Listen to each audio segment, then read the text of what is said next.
معلومات ہیں کچھ خاص انبیاء کے واقعات، ایک نئی ہوگی کتاب۔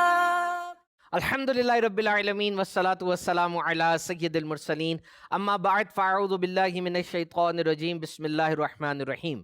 الصلاة والسلام علیکہ یا رسول اللہ وعلی آلکہ واصحابکہ یا حبیب اللہ۔ الصلاة والسلام علیکہ یا نبی اللہ وعلی آلکہ واصحابکہ یا نور اللہ۔ فرمان مصطفیٰ صلی اللہ تعالی علیہ وسلم، تم اپنی مجلسوں کو مجھ پر درود پڑھ کے آراستہ کرو کہ یہ بروز قیامت تمہارے لیے نور ہوگا۔ صلو علی الحبیب صلی اللہ تعالی علی محمد۔ مدنی چینل کے ناظرین، آپ دیکھ رہے ہیں پروگرام معلومات ہے کچھ خاص، اور پہلا سیگمنٹ ہے انبیاء کے واقعات۔ کیا آپ جانتے ہیں کہ انبیاء اور مرسلین کی تعداد کتنی ہے ٹوٹل؟ انبیاء اور مرسلین علیہم السلام کی تعداد سے متعلق روایات مختلف ہیں، اس لیے ان کی صحیح تعداد اللہ تعالیٰ ہی بہتر جانتا ہے۔ ہمارے لیے یہ حکم ہے کہ ہم ان کی کوئی تعداد فکس نہ کریں، کیونکہ فکس تعداد پر ایمان لانے میں کسی نبی کی نبوت کا انکار ہونے یا کسی غیر نبی کو نبی مان لینے کا احتمال موجود ہے، اور یہ دونوں باتیں بذات خود کفر ہیں۔ یوں تو حضرت آدم علیہ السلام سے لے کر آخری نبی حضرت محمد مصطفیٰ صلی اللہ تعالی علیہ وسلم تک بہت سے انبیاء کرام علیہم السلام تشریف لائے، البتہ ان میں سے 27 کا ذکر صراحت کے ساتھ قرآن مجید میں موجود ہے۔ نبی کے دعوی نبوت میں سچے ہونے کی ایک دلیل یہ ہے کہ وہ اپنی سچائی کا اعلانیہ دعویٰ فرما کر ایسے امور ظاہر کرنے کا ذمہ لیتے ہیں جو عادتاً محال ہوں، اور منکروں کو اس جیسے امور ظاہر کرنے کی دعوت دیتے ہیں۔ اللہ تعالیٰ ان کے دعوے کے مطابق محال عادی امر ظاہر فرما دیتا ہے، اور منکرین سب اسے ظاہر کرنے سے عاجز رہتے ہیں۔ اسی کو معجزہ کہا جاتا ہے۔ یاد رہے کہ یہ بات یقینی، قطعی اور حتمی ہے کہ حضور اکرم صلی اللہ علیہ وسلم کی تشریف آوری کے بعد اب کوئی نیا نبی ہرگز نہیں ہو سکتا۔ لہٰذا اب اگر کوئی نبوت کا دعویٰ کرے تو وہ یقیناً جھوٹا ہے۔ ایسے شخص سے معجزہ دکھانے کا مطالبہ کرنے سے متعلق امام احمد رضا خان علیہ رحمت الحنان فرماتے ہیں، اگر نبوت کا دعویٰ کرنے والے سے اس خیال سے کہ اس کا عجز یعنی نہ کر سکنا ظاہر ہو تو معجزہ طلب کرنے میں حرج نہیں، اور اگر تحقیق کے لیے معجزہ طلب کیا کہ یہ معجزہ دکھا بھی سکتا ہے یا نہیں تو فوراً کافر ہو جائے گا۔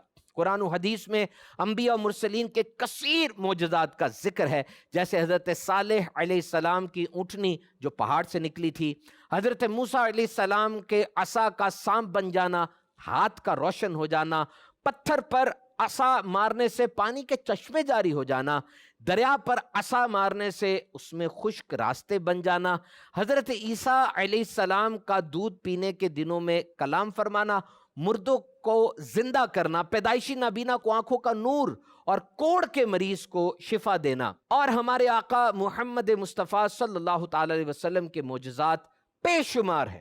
مثلا چاند کو دو ٹکڑے کرنا، سفر معراج، انگلیوں سے پانی کے چشمے جاری کر دینا، جانوروں اور لکڑی کے ستون کا کلام کرنا، پرندوں کا فریاد کرنا، درختوں پتھروں کا سجدہ کرنا وغیرہ۔ اعلیٰ حضرت عظیم البرکت الشاہ امام احمد رضا خان رحمت اللہ تعالی علیہ کیا خوب فرماتے ہیں، اپنے مولا کی ہے بس شان عظیم، جانور بھی کریں جن کی تعظیم، سنگ کرتے ہیں ادب سے تسلیم، پیڑ سجدے میں گرا کرتے ہیں، انگلیاں پائیں وہ پیاری پیاری، جن سے دریائے کرم ہے جاری، جوش پر آتی ہے غم خاری، تشنے سیراب ہوا کرتے ہیں، ہاں یہی کرتی ہیں چڑیاں فریاد، ہاں یہی چاہتی ہے ہرنی داد، اسی در پہ شترانے ناشاد گلائے رنجو عنا کرتے ہیں۔ کیا شان ہے پیارے آقا صلی اللہ علیہ وسلم کی۔ آئیے کچھ تذکرہ پڑھتے ہیں حضرت ارمیاء علیہ السلام کا۔ آپ علیہ السلام بنی اسرائیل کے انبیاء میں سے ایک ہیں۔ آپ نے بنی اسرائیل کو بخت نصر جیسے ظالم بادشاہ کے مسلط ہونے سے ڈرایا، اور اب تعالیٰ کی نافرمانیاں چھوڑ دینے کا حکم دیا، لیکن بنی اسرائیل نے آپ علیہ السلام کی بھی تکذیب کی، جس کی سزا میں یہ بخت نصر کے مظالم کا شکار ہو گئے۔ آپ کا نام ارمیہ بن حلقیہ ہے، آپ لاوی بن حضرت یعقوب علیہ السلام کی اولاد میں سے ہیں۔ حضرت عبداللہ بن عبد الرحمن رحمۃ اللہ تعالی علیہ سے مروی ہے کہ حضرت ارمیہ علیہ السلام نے بارگاہ الہی میں عرض کی، اے میرے رب، کون سا بندہ تجھے سب سے زیادہ محبوب ہے؟ ارشاد فرمایا، وہ لوگ جو مجھے کثرت سے یاد کرتے ہیں، جو میرے ذکر میں مشغولیت کی وجہ سے مخلوق کو یاد نہیں کرتے، جنہیں نہ فنا کے وسوسے ستاتے ہیں اور نہ وہ اپنی جانوں کو ہمیشہ رہنے کا آسرا دیتے ہیں۔ جب عیش و عشرت ان کے سامنے پیش کیا جاتا ہے تو وہ بے قرار ہو جاتے ہیں، اور جب عیش و عشرت ہٹا لیا جاتا ہے تو وہ اس سے خوش ہو جاتے ہیں۔ یہی وہ لوگ ہیں جنہیں میں اپنی محبت اور ان کے تصور سے زیادہ نعمتیں عطا کرتا ہوں۔ حضرت ارمیہ علیہ السلام نے بنی اسرائیل کو گناہوں سے توبہ کا حکم دیتے اور باز نہ آنے کی صورت میں بخت نصر جیسے ظالم بادشاہ کے مسلط ہونے سے ڈراتے تھے، لیکن بنی اسرائیل ان کی نصیحت پر کوئی توجہ نہ دیتے۔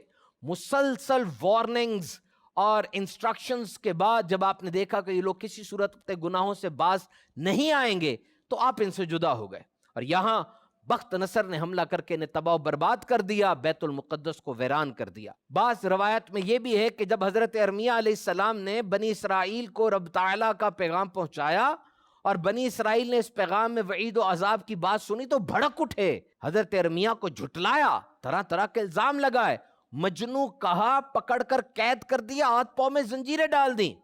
اور جب بخت نصر کو بنی اسرائیل کی طرف اللہ تعالیٰ نے بھیجا، جس کے لشکروں نے بنی اسرائیل کے قلعے محاصرے میں لے لیے، جب محاصرہ طویل ہوا تو مجبور ہو کر بنی اسرائیل نے ہتھیار ڈال دیے۔ اس کے بعد بخت نصر کی فوجوں نے قتل و غارت گری کا بازار گرم کر دیا، ہزاروں کو تحقیق کیا، گھوڑوں کی ٹاپوں تلے روندا، مسجد بیت المقدس کو اجاڑا اور تورات کو جلا دیا۔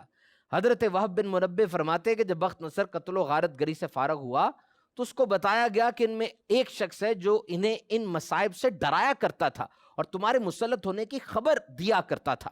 اب جب یہ بتایا تو بخت نصر نے حکم دیا، انہیں قید سے نکال کر میرے سامنے پیش کرو۔ جب آپ تشریف آئے تو بخت نصر نے پوچھا کہ آپ اس قوم کو ان مصائب سے ڈراتے تھے جو انہیں پہنچے؟ ارشاد فرمایا، ہاں۔ بخت نصر نے کہا، آپ کو یہ کہاں سے معلوم ہوا؟ ارشاد فرمایا، اللہ تعالیٰ نے مجھے ان کی طرف رسول بنا کر بھیجا، لیکن انہوں نے مجھے جھٹلایا۔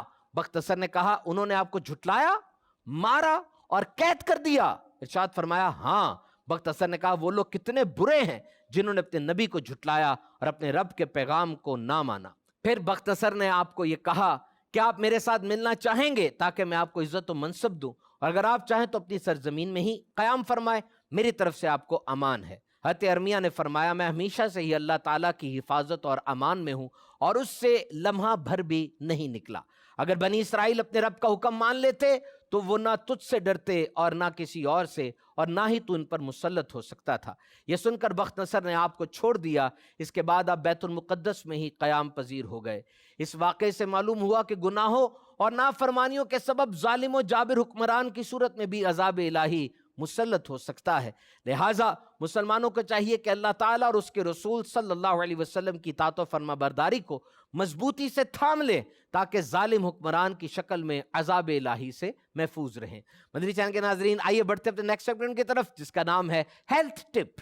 سیگمنٹ ہے ہیلتھ ٹپ، اور آج ہم بات کریں گے فیٹ یعنی پاؤں، lower most point of your body. جسم کا سب سے لوور موسٹ پوائنٹ ہے جی یہ پاؤں۔ قدرتی بیلنس سسٹم جسم کا برقرار رکھتا ہے۔ انسان اپنے پاؤں کی مدد سے چلتا ہے، بھاگتا ہے، کلائم کرتا ہے، چڑھ جاتا ہے اور بہت سے دیگر کام کرتا ہے۔ پاؤں کا جو پیچیدہ سٹرکچر ہے، ساخت ہے، اس میں 100 ٹینڈن اور لیگمنٹس ہوتے ہیں، 3 درجن جوائنٹس ہوتے ہیں اور ہڈیاں جو اس کو ایک شکل دیتی ہیں۔ اچھا، ٹینڈن سے مراد وہ چیز ہے جو مسل کو بون سے جوڑتی ہے، یعنی انسان کا پٹھا نہیں، گوشت، وہ جو ہڈیوں سے جڑتا ہے نا، وہ جو چیز جوڑتی ہے اس کو لیگامنٹ کہتے ہیں۔ جیسے نٹ جوڑتا ہے 2 لوہے کی چیز کو یا لکڑی کی چیز کو، اسی طرح ٹینڈن سے مراد وہ چیز ہے جو مسل کو بون سے جوڑتی ہے، اور لیگامنٹ سے مراد وہ ہے جو بون کو بون سے یعنی ہڈی کو ہڈی سے جوڑتے ہیں۔ اچھا، یہاں ایک بات یاد رکھنی چاہیے کہ پاؤں کی ساخت ہاتھ جیسی ہوتی ہے، لیکن چونکہ پاؤں زیادہ وزن کو برداشت کرتے ہیں، یہ زیادہ مضبوط ہوتے ہیں اور تھوڑی حرکت کرتے ہیں۔ پاؤں، پیر انسان کے یہ مضبوط ہوتے ہیں باقی تمام اعضاء سے۔ سیدھا کھڑے ہو کے چلنا یہ انسان کا ایک خاص پوسچر ہے اور اس سے یہ بہت زیادہ فاصلہ طے کر لیتا ہے۔ جب پاؤں زمین پر ہیں تو پھر ہاتھ تو کھلے ہیں، پاؤں زمین پر ہیں، تو بہت سے جانور ایسے ہیں جن کے ہاتھ بھی زمین پر ہوتے ہیں اور پیر بھی، وہ یوں اس طرح کھڑے نہیں ہو سکتے۔ انسان کے ہاتھ کھلے ہیں اور پاؤں زمین پر ہیں، اس سے بہت سی حرکات انسان کر سکتا ہے۔ چلتے چلتے بھی بہت سے کام کیے جا سکتے ہیں، لیکن کوشش کریں چلتے چلتے کام نہ کریں، موبائل فون خاص طور پہ نہ سنیں ورنہ سامنے توجہ نہیں رہتی۔ It's a unique anatomy and capabilities. پاؤں کی جلد بہت موٹی، سخت اور ٹف ہوتی ہے اور ہیل کے نیچے ایک پیڈ ہوتا ہے اسپیشل چکنائی فیٹس کا، ایک ببل کی طرح جو کہ شاک ابزاربر ہوتا ہے۔ یعنی ہماری گاڑی میں شاکس لگے ہوتے ہیں نا جو کہ جھٹکوں کو ابزارب کرتے ہیں، اور گاڑی میں بھی شاک لگے ہوتے ہیں، اسی طرح اس ہیل میں بھی شاک ابزاربر لگا ہوتا ہے جو کہ باڈی ویٹ کو مینج کرتا ہے۔ جب انسان بھاگتا ہے تو یہ ایک سپرنگ کا کردار ادا کرتا ہے اور بھاگنے کے دوران ہم انرجی سٹور کرتے ہیں اور پھر ریلیز کر رہے ہوتے ہیں۔ بھاگتے ہوئے پہلے انسان اپنی ہیل کو زمین پہ رکھتا ہے۔ اچھا، یہ دو ٹانگوں پر بھاگنا یہ پوری دنیا کی مخلوقات کو اگر دیکھا جائے تو ایک نایاب کام ہے، اور یہ کھڑے ہونا، دیکھیں میں کھڑا ہوں، یہ بھی تو ایک مارول ہے کہ جب انسان کھڑا ہے کیسی انجینئرنگ ہے، lot of thing is happening. آپ کھڑے ہیں، آپ کے جسم کا ایک ایک عضو وہ اپنی صحیح جگہ پر ہے، دل، پھیپھڑے، پیٹ، جگر، سب کچھ اپنی جگہ پر ہے اور فٹ ہے اور اپنا کام بھی کر رہا ہے۔ پیٹ ہضم کر رہا ہے، جگر اپنے کام کر رہا ہے جو کہ 500 سے زیادہ ہیں، اور جو پھیپھڑے ہیں وہ اپنے حساب سے گیسز کو مینٹین کر رہا ہے۔ So these are actually biomechanical marvels. انسان کے ہاتھ اور پاؤں اس کو سنبھالتے ہیں، اور ہلکی سی ٹھوکر لگ جائے کیسے انسان کا پاؤں اس کو ایڈجسٹ کرتا ہے۔ تو دماغ اور ہاتھ اور پاؤں میں جو ایک رابطہ ہے، کمیونیکیشن ہے، یہ بڑا ہی زبردست ہے۔ تو یہی وہ طاقت ہے جس کے سبب انسان اپنے گھر سے نکلا، شہر سے بلکہ دنیا سے بھی وہ باہر نکل گیا، اسپیس کی طرف گیا اور اتنی فتوحات کی۔ تو فٹ یہ جسم کا سب سے زیادہ اوور ورکڈ حصہ ہے، سب سے زیادہ کام کرتا ہے۔ ایک انسان دن میں اوسطاً 8,000 سے 10,000 قدم چلتا ہے، اور اس حساب سے اگر وہ ساری زندگی چلتا رہے تو ساری زندگی وہ کتنا چلا، پوری دنیا کے 4 چکر وہ لگا دے گا۔ تو انسان جب پیدا ہوا اس کے پاؤں کی ہڈیاں کارٹلیج ہوتی ہیں، نرم ہوتی ہیں، اور 21 سال کی عمر تک یہ بالکل سخت پکی ہو جاتی ہیں۔ فیٹ آر ٹکلش، پاؤں میں گدگدی سب سے زیادہ محسوس ہوتی ہے، اور یہ اچھا سائن ہے۔ اگر کسی کو پاؤں میں گدگدی یعنی احساس ایسا پیدا نہیں ہوتا تو پھر اس کو چیک بھی کروانا چاہیے کہ ایسا اس کی جو سینسیشنز ہیں وہ کیوں اس کے دماغ تک نہیں جا رہی۔ Centre of disease control and prevention کے مطابق ہر 30 سیکنڈ کے بعد دنیا میں کہیں شوگر یعنی ڈائبٹیز کی وجہ سے کسی انسان کا پاؤں کاٹ دیا جاتا ہے۔ تو شوگر ایک ایسی بیماری ہے جو جسم کے ہر حصے کو متاثر کرتی ہے۔ تو سوچنا چاہیے، دیکھنا چاہیے جن کو شوگر ہے یا جن کے گھر میں کسی بڑے کو شوگر ہے، روزانہ پاؤں کا معائنہ کیجئے۔ چھوٹا سا کٹ لال ہو گیا، سوج گیا، ناخن کا مسئلہ بنا، ڈاکٹر کو دکھائیں۔ روزانہ پاؤں کو نیم گرم پانی سے دھوئیں، بہت آہستہ سے پیٹنگ کر کے سافٹ سے کپڑے کے ساتھ صاف کریں۔ جلد سخت خشک ہو جائے تو خود سے اس کے اوپر سرجری نہ کریں بلکہ ڈاکٹر کو دکھائیں۔ ناخن کاٹتے ہوئے بہت زیادہ احتیاط کریں۔ کچھ جرابیں اور جوتے خاص طور پہ شوگر کے مریضوں کے لیے بنائے جاتے ہیں، ان کو استعمال کریں۔ اور شوگر کے مریض کے پاؤں میں محسوسات کمزور ہو چکے ہوتے ہیں، جوتا اچھی طرح جھاڑ لیں ورنہ اندر موجود کسی پتھر وغیرہ کا پتہ نہیں چلے گا۔ مدنی چینل کے ناظرین، آئیے بڑھتے ہوئے نیکسٹ سیگمنٹ کی طرف، نام ہے کتاب کا تعارف۔ Now the third segment of our program name is کتاب کا تعارف۔ اچھا مدنی چینل کے ناظرین، یہ مکتبۃ المدینہ کی کتب کے اندر ایک اسپیشل چیز میں آپ سے عرض کروں، یہ دیکھیے، یہ ایک پیج ہم نے دیا ہوتا ہے، اس پہ لکھا ہوتا ہے یادداشت۔ دوران مطالعہ ضرورتاً انڈر لائن کیجئے، اشارات لکھ کے صفحہ نمبر نوٹ فرما لیں، انشاءاللہ عز و جل علم میں ترقی ہوگی۔ دیکھیے یہ ادھر آپ لکھ سکتے ہیں کہ آپ کو کون سا پوائنٹ ایسا ہائی لائٹڈ ملا، اس کا صفحہ نمبر لکھ سکتے ہیں، اور جو یہ کتاب آپ کے پاس ہوتی ہے یہ ہائی لائٹر ایک پرچیز کر لیں، اور جو ایسا مدنی پھول ہو، جو ایسا نقطہ آپ کو ملے، جو لائن ملے، اس کو انڈر لائن کر لیں۔ یہ ایک تحقیق ہے، سائنسی تحقیق ہے کہ جس طریقے سے آپ کتاب پڑھتے ہوئے اس کے اوپر انڈر لائن کر لیتے ہیں نا، اس کو انڈر لائن کر لیتے ہیں یا ہائی لائٹ کر لیتے ہیں، آپ کے دماغ میں بھی اس صفحے کی وہ ہائی لائٹ آ جاتی ہے۔ اور پھر ایک ٹیکنیک ہوتی ہے، اسے سکیمنگ کہتے ہیں۔ سکیمنگ سے مراد یہ ہے کہ انسان کتاب پڑھ رہا ہے تو ایک ایک لفظ نہیں پڑھتا، وہ بڑا ایکسپرٹ ہو گیا ہوتا ہے کتاب پڑھنے میں، تو وہ سکمنگ کرتا ہے، اوپر سے گزرتا چلا جاتا ہے، تیرتا چلا جاتا ہے اور اہم اہم باتوں کو اٹھاتا چلا جاتا ہے. تو اگر اس وقت بھی آپ ہائی لائٹر سے اس کو ہائی لائٹ کر لیں گے تو بعد میں جب آپ پڑھیں گے تو اس کتاب کا جو ایسنس ہے وہ آپ کو مل جائے گا. لیکن یاد رکھیے یہ ہائی لائٹ کرنے کا، انڈر لائن کرنے کا کام اپنی کتاب پہ کیجئے گا. آئیے آج کی کتاب دیکھتے ہیں، دین و دنیا کی انوکھی باتیں، one of the most favourite read. اتنی زبردست کتاب ہے جی، یہ اتنی بہترین لکھی ہوئی ہے.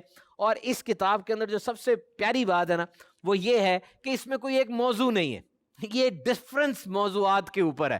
اور ہر موضوع جو بھی چنا گیا نا، مصنف نے اس موضوع کے اوپر بالکل ایک نئی بات یا تو کی، یا اس وہ موضوع ایسا تھا جو بہت دفعہ ڈسکسیبل ہوا ہے لیکن اس کے اندر ایک نئی چیز انہوں نے دی.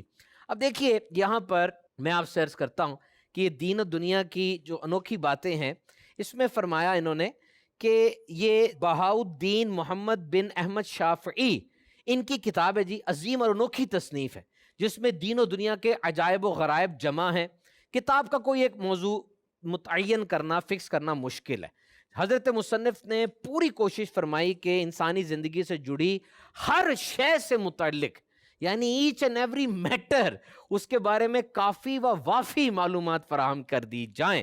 تو آپ اس میں ارکان اسلام، فرض و واجب احکام، دین کی بنیادی باتیں، آداب، وعظ و نصیحت، حکمت، تاریخی باتیں، نادر و نایاب واقعات، پرانی خبریں، دلچسپ باتیں، دلوں کو نرم کر دینے والے اشعار، یہ سارا کچھ جناب اس کے اندر آپ کو ملے گا. تو رنگ برنگے پھولوں سے سجا ہوا یہ ایک ایسا گلدستہ ہے کہ آپ اس کو پڑھتے چلے جائیں گے تو آپ کو مزہ آ جائے گا. اچھا، واقعی کچھ کتابیں مدنی چینل کے ناظرین ایسی ہوتی ہیں کہ آپ ایک ٹائم رکھ کے بیٹھتے ہیں کہ جی میں نے اس کو 15 منٹ پڑھنا ہے یا 10 منٹ پڑھنا ہے. اپنی تو عادت ہے، ہم کچھ وقت معین کرتے ہیں کیونکہ کتابوں کا ڈھیر لگا ہوتا ہے اور مختلف موضوعات کو دیکھنا ہوتا ہے. لیکن یہ ان کتابوں میں سے ہے کہ آپ 10 منٹ کا کہہ کے بیٹھے تو آدھی کتاب پڑھ جائیں گے. آپ مبالغہ کر رہا ہوں، اتنی دلچسپ ہے کہ آپ پڑھتے چلے جائیں گے.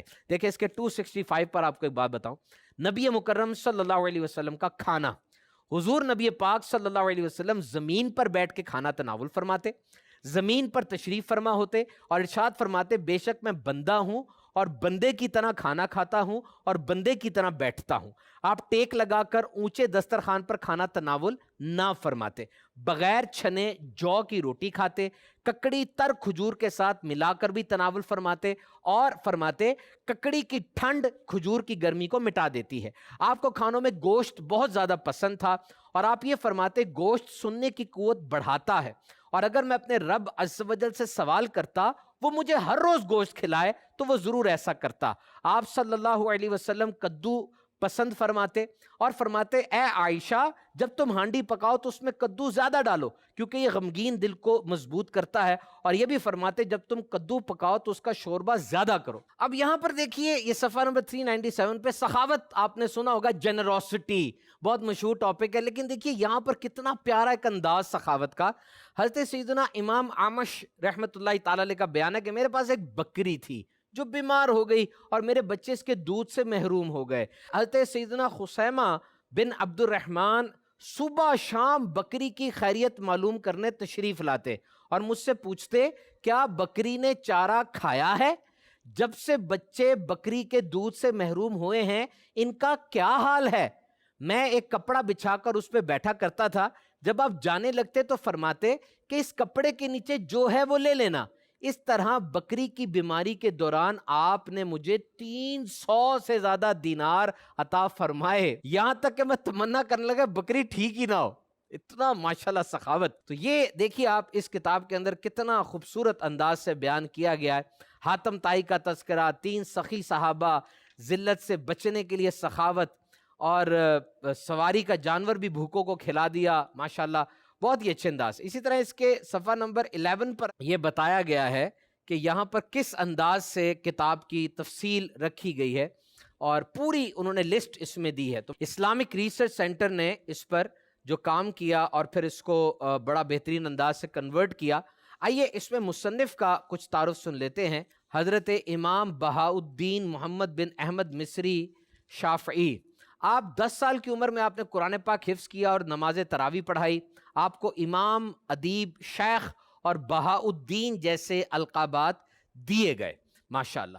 تو یہاں پر مدری چینل کے ناظرین اس جو کتاب میں جیسے میں نے آپ کو پہلے بتایا کہ جو نئی چیز ہے وہ یہ ہے کہ ہر ٹاپک آپ کو ملے گا اور اس ٹاپک کے بارے میں some thing new with a new angle آپ کو ملے گا۔ مصنف کی جو سرچ ہے وہ ایسی ہے۔ فرمایا کتنا پیارا یہ ایک مکالمہ ہے۔ حضرت سیدنا عبداللہ بن عباس رضی اللہ تعالیٰ عنہ بیان کرتے ہیں کہ رحمت للعالمین خاتم المرسلین صلی اللہ علیہ وسلم نے اپنے مسلمان بھائی کے لقمے پر نظریں جمانے سے منع فرمایا ہے۔ حجاج نے ایک روز کسی دیہاتی کو اپنے دسترخوان پر زیادہ کھاتے دیکھا تو اس سے کہا اپنی جان پر رحم کر۔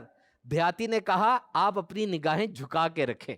حضرت سیدنا امیر معاویہ رضی اللہ تعالیٰ عنہ نے اپنے دسترخوان پر موجود ایک شخص سے کہا اپنے لقمہ سے بال کو علیحدہ کر دو۔ اس شخص نے کہا آپ مجھے اتنی غور سے دیکھتے رہے کہ آپ کو میرے لقمے میں بال بھی نظر آ گیا، میں آئندہ آپ کا کھانا نہیں کھاؤں گا۔ تو میرے محترم سامعین کرام، مبلغین کے لیے یہ خزانہ ہے۔ جنرل ریڈنگ آپ کرنا چاہ رہے ہیں اس کے لیے بھی بہت زبردست تحفہ ہے۔ ایک سے ایک چیز جو ہے وہ جڑتی چلی جاتی ہے۔ صفحہ نمبر 160 کے اوپر مولا کائنات حضرت علی المرتضیٰ کرم اللہ تعالی وجہ الکریم کی اپنے بیٹوں کو نصیحت جو کتاب کے اندر موجود ہے زبردست ہے اور بہت زیادہ پڑھنے والی، کافی طویل ہے تو میں آپ پہ چھوڑتا ہوں کہ آپ اس کو ضرور پڑھیے گا، اور پھر جو اس پہ کڑیاں ملتی چلی جاتی ہیں۔ یہ دیکھیے یہ کتاب کا سرور کتنا خوبصورت ہے، کتنے اس میں رنگ ہیں اور کتنا اٹریکٹیو ہے۔ تو آپ یہ کتاب جو ہے یہ لازمی مکتبۃ المدینہ سے خرید فرمائیے۔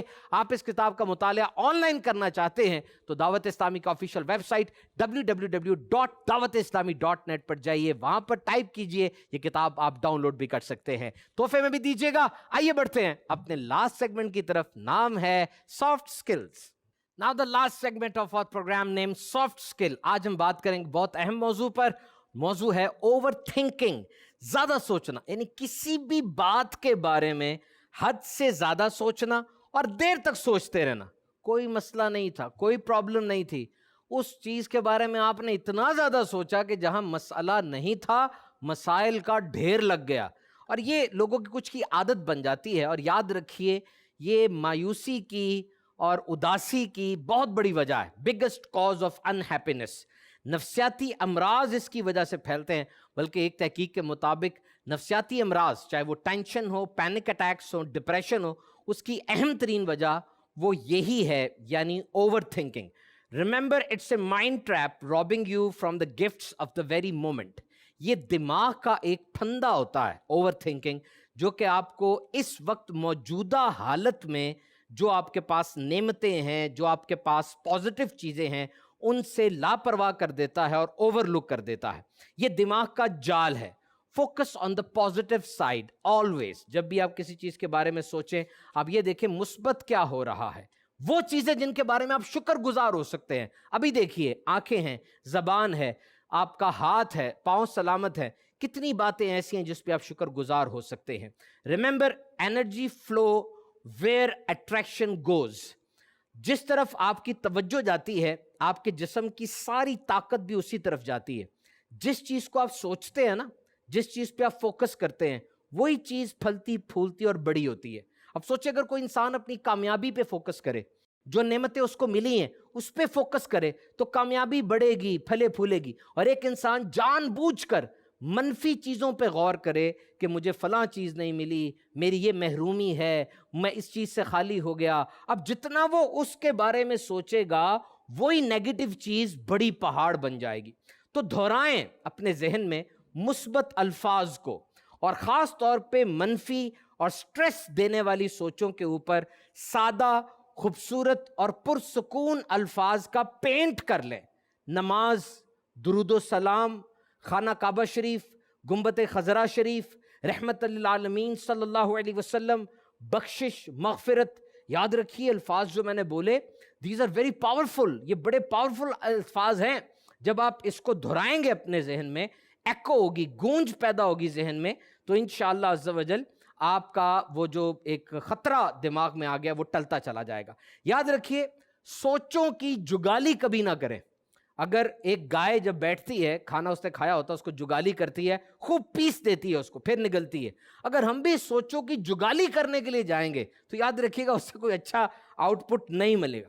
ماضی کا خوف، مستقبل کا ڈر سوچوں کو بکھیر دیتا ہے، تو اپنے دماغ کو کنٹرول کرنا سیکھیے۔ یاد رکھیے your mind is a biggest trap.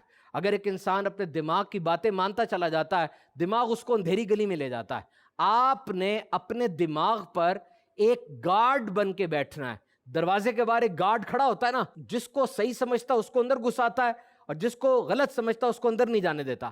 آپ نے بھی اپنے دماغ کے باہر گارڈ بن کے بیٹھنا ہے، غلط باتوں کو، غلط سوچوں کو اندر نہیں جانے دینا، صحیح سوچوں کو، مثبت خیالات کو صرف اندر جانے دینا ہے۔ جب آپ یہ کریں گے تو آپ محسوس کریں گے کہ آپ کتنا پازیٹیو ہو رہے ہیں۔ فطرت کے قریب رہیے، پودوں میں نیچرل وائسز، جس طرح سے پرندوں کی آوازیں وغیرہ ہیں، لمبے لمبے سانس لیجئے، دوسروں کے ساتھ اچھا سلوک کیجئے، اور جب بھی آپ ایسا کریں گے تو انشاءاللہ عز و جل آپ کو بہت فائدہ ہوگا۔ اور جب بھی آپ کا دماغ یوں بھول بھلائیوں کے اندر چلا جائے، ان اے میز، ان اے لیبرنتھ، پھنسنا شروع ہو جائے، تو اٹھ کر کوئی کام شروع کر دیں۔ ایکشن، کام کریں، بیٹھے نہ رہیں، کام کریں۔ جب آپ کام کرتے چلے جائیں گے تو آپ کو اندازہ ہوگا کہ کتنا مجھے پریکٹیکل فیل ہو رہا ہے اور میں اپنے لائف میں آگے بڑھتا چلا جا رہا ہوں۔ آپ نے دیکھا پروگرام معلومات ہے کچھ خاص، مدنی چینل دیکھتے رہیے، انشاءاللہ عز و جل اچھی اچھی نیتوں کے ساتھ دیکھیں گے تو ثواب کا خزانہ ہاتھ آئے گا۔ دیکھتے رہیے مدنی چینل۔ معلومات ہیں کچھ خاص، انبیاء کے واقعات، ایک نئی